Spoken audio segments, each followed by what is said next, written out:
আসসালামু আলাইকুম গাইস, দেখেন আমরা একটা বাগান রেখেছিলাম। বাগানে একজন বাঙালি ভাই খুব সযত্নে আপনার বাগানে কাছ থেকে কাজুর নামাইছে। কাজুরগুলো কত সুন্দর, কত পুষ্টিকর এবং কত ফ্রেশ। এখানে যেগুলো আপনার পাচ্ছে যেগুলো আপনার বাগানের মালিকের জন্য, আর যেগুলো আপনার এখনো এখানে গরু, তারপর এখানে হাঁস মুরগি, তারপর ওই ছাগলের খাওয়ানো হবে। হাজুরের নামটা হয় না, অনেক ভালো নাগাল টাগাল হইতে দেখেন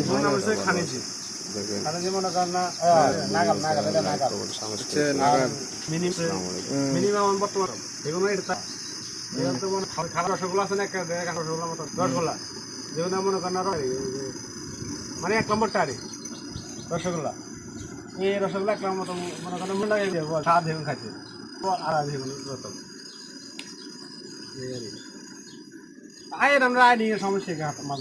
মানে কাজুরের মধ্যে অনেক বেশ সমস্যা না। মধু মধু মধু বাংলাদেশে মধুকর নাই যে বহুত নাই, এদিকে না দেখা গেল হগলাম করতে পারে না, কারণ কি খানিজি আছে, খালাস আছে, মিনিমা আছে, ওই মিনাজ আছে, মুসুলি আছে, ওই মেক্সুলি আছে, বাহারিন আছে,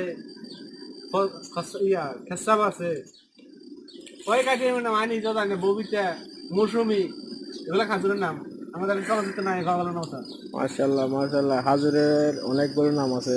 আমাদের এক ভাইয়ে বলতেছে, দেখেন উনি বাগান থেকে কাজুর নামাইছে, নামানো বলতে গেলে এখন আপনার বাছাই কিছু করতেছে। এখানে আমাদের মিজান ভাই আছে, বিশিষ্ট ব্যবসায়ী, উনিও কাজু নিতেছে। দেখেন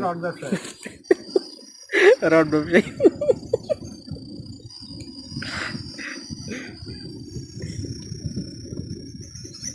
এখানে দেখেন মাশাআল্লাহ অনেকগুলো আপনার কাজুরের গাছ।